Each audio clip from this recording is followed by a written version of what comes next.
வணக்கம் நண்பர்களே, முக்கியமான டாப்பிக்கை இந்த பதிவில் பார்க்க போகிறோம். முதல் டாபிக் என்ன பார்க்க போகிறோம்? மனோ தங்கராஜ் மினிஸ்டர் சமீபத்தில் சுசீந்திரம் கோவிலுக்கும் சாவர்கருக்கும் என்ன சம்பந்தம், காந்தி கொலை வழக்கில் சம்பந்தப்பட்ட சாவர்கருக்கும் சுசீந்திரம் கோவிலுக்கும் என்ன சம்பந்தம் அப்படின்னு சொல்லிட்டு கேள்வி எழுப்பியிருந்தார. மனோ தங்கராஜ் அவர்களுடைய ப்ரெஸ் மீட்டு சோசியல் மீடியாவில் பெரிய டிபேட்டாக மாறி இருக்கு. பாஜக என்ன சொல்கிறாங்கன்னா, காந்தி கொலை வழக்கில் சாவர்கர் கைது செய்யப்பட்டார். 1949 காலகட்டத்தில் கைது செய்யப்பட்டார். கோர்ட்டில் கேஸ் நடந்துச்சு. நீதிமன்றம் சாவர்கருக்கு எதிராக போதிய ஆதாரம் இல்லை அப்படின்னு சொல்லிட்டு அவரை விடுவிச்சாங்களா இல்லையா? நீதிமன்றத்துடைய தீர்ப்பே இறுதியானது. ஆதாரம் இல்லை அப்படின்னு சொல்லி கோர்ட்டு சாவர்கரை ரிலீஸ் பண்ணியிருக்காங்க. இதுக்கு மேலேயும் காந்தி கொலை வழக்கில் சாவர்கரை தொடர்பு படுத்தி பேசுறது ஹியூஜ் மிஸ்டேக்கு, அது தப்பு அப்படின்னு சொல்லிட்டு பாஜகவினர் மனோ தங்கராஜ் அவர்களுக்கு பதிலடி கொடுக்குறாங்க. அதன் பிறகு கோர்ட்டுடைய தீர்ப்புக்கு பிறகு 1966 காங்கிரஸ் கவர்மெண்ட் என்ன பண்ணுறாங்கன்னா, கபூர் ஆணையத்தை அமைக்கிறாங்க. காந்தி கொலை வழக்கு தொடர்பாக சாவர்கருடைய இன்வால்மெண்ட் இருக்கா இல்லையா அப்படிங்கிறத ஆய்வு செய்ய ஒரு கமிட்டி போடுறாங்க. அந்த கமிட்டி சாவர்கரை கோட்சே சில முறை சந்தித்ததாக அந்த கமிட்டி ரிப்போர்ட்டில் வந்து சொல்லியிருக்காங்க. சாவர்கரை எதுக்காக கோட்சே சந்திக்கிறாரு, அப்போது சாவர்கருக்கும் இதில் வந்து பங்கு இருக்குது அப்படின்னு சொல்லிட்டு கமிட்டி ரிப்போர்ட்டில் சொல்கிறாங்க.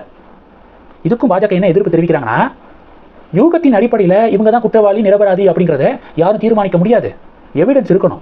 ஏற்கனவே சாவர்கருக்கு எதிராக எந்த எவிடன்ஸும் இல்லை அப்படின்னு சொல்லி தான் அவரை ரிலீஸ் பண்ணாங்க கோர்ட்டு. இப்போது காங்கிரஸ் பீரியடில் ஒரு கமிட்டி நியமிக்கப்பட்டு அந்த கமிட்டி ஆய்வு செஞ்சுருக்காங்க. இது மாதிரியான கமிட்டிகளுடைய நம்பகத்தன்மை 100% இருக்கிறதுக்கு வாய்ப்பு கிடையாது. ஏன் சொல்கிறேன்னா, இப்போது நீட் எக்ஸாம் தொடர்பாக திமுக அரசாங்கம் ஒரு கமிட்டி அப்பாயின்ட் பண்ணுறாங்கன்னா, திமுக அரசாங்கத்துடைய நிலைப்பாடு தொடர்பாக அதுக்கு மேலும் வலு சேர்க்கும் வகையில் தான் அந்த கமிட்டியுடைய ரிப்போர்ட் இருக்கும். இதுதான் மேக்சிமம் நம்ம பார்க்க முடியும். அப்போது காங்கிரஸுக்கு சாவர்கரை பிடிக்காது. அப்போ காங்கிரஸால் நியமிக்கப்பட்ட கமிட்டி டெஃபினட்டாக சாவர்கருக்கு எதிராக தான் ரிப்போர்ட்டில் சொல்லியிருப்பாங்க. இதில் ஆச்சரியம் ஒன்றும் இல்லை. அதனால இந்த கமிட்டியுடைய ரிப்போர்ட்டெல்லாம் நம்ம பெருசாக எடுத்துக்கக்கூடாது, நீதிமன்றத்துடைய தீர்ப்பே இறுதியானது அப்படின்னு சொல்லிட்டு பாஜக பதிலடி கொடுக்குறாங்க. ஸோ இப்போ மனோ தங்கராஜுக்கு பாஜகவினர் கொடுத்த கவுண்டர் சமூக வலைதளத்தில் பேசப்படுது. ரெண்டாவது டாபிக் என்ன பார்க்க போகிறோம்? ரெண்டாவது டாபிக், புதுக்கோட்டையில் அமித்ஷா அவர்களுடைய பொதுக்கூட்டம் முடிந்த பிறகு திருச்சிக்கு அமித்ஷா அவர்கள் போகிறாரு.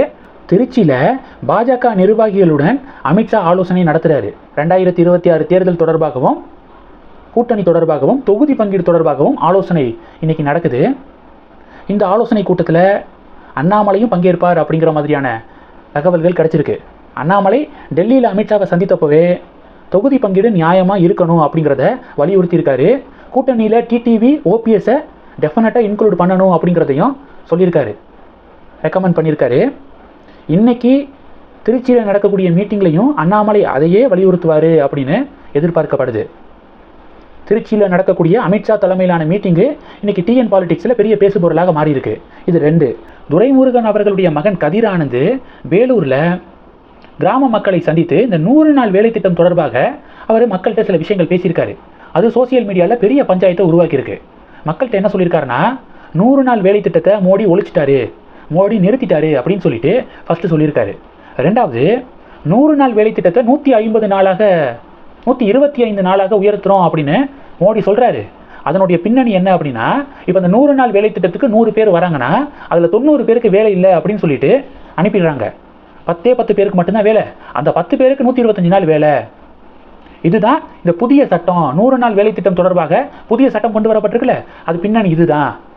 90% பேரை வேலை இல்லை அப்படின்னு சொல்லி அனுப்பிட்டு மீதி இருக்கக்கூடிய 10% பேருக்கு 125 நாட்கள் வேலை கொடுக்கறது தான் இந்த புதிய சட்டத்தின் நோக்கம் அப்படின்னு மக்கள் மத்தியில் பேசியிருக்காரு. பாஜக கடும் ஆட்சேபனை தெரிவிக்கிறாங்க. சுத்த பொய், முழுக்க 100% பொய்.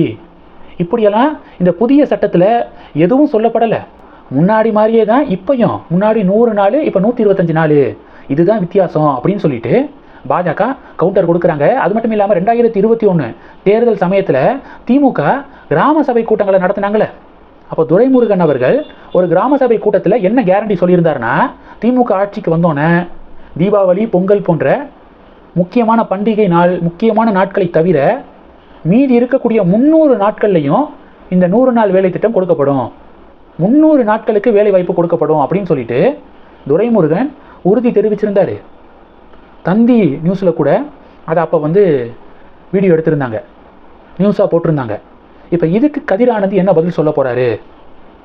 100 நாள் வேலை திட்டத்தை 150 நாளாக உயர்த்துவோம் அப்படின்னு திமுக தேர்தல் வாக்குறுதி கொடுத்துருக்கு. அது இன்னும் நிறைவேற்றலை. 300 நாட்களுக்கு வேலை கொடுப்போம் அப்படின்னு கதிர் ஆனந்துடைய அப்பா மக்கள்கிட்ட வாக்குறுதி கொடுத்துருக்காரு. அதுவும் நிறைவேற்றலை. கொடுத்த வாக்குறுதியை நிறைவேற்றலை இவங்க. ஆனால் வாக்குறுதி கொடுக்காமையே 100 நாள் வேலை திட்டத்தை 125 நாட்களாக மோடி உயர்த்திருக்காரு. அதை பற்றி ஏகப்பட்ட பொய்களை பரப்புறாங்க அப்படின்னு பாஜகவினருடைய வாதம் கவனம் பெறுது. இந்த டாபிக்ஸ் எல்லாத்தையும் பற்றி உங்களுடைய பார்வைகளை மறக்காமல் கமெண்ட் பண்ணுங்கள். தொடர்ந்து கணக்கில் இருங்க. அடுத்தடுத்து நிறையா பதிவுகளை பார்க்க போகிறோம். நன்றி. ஜெய்ஹிந்த்.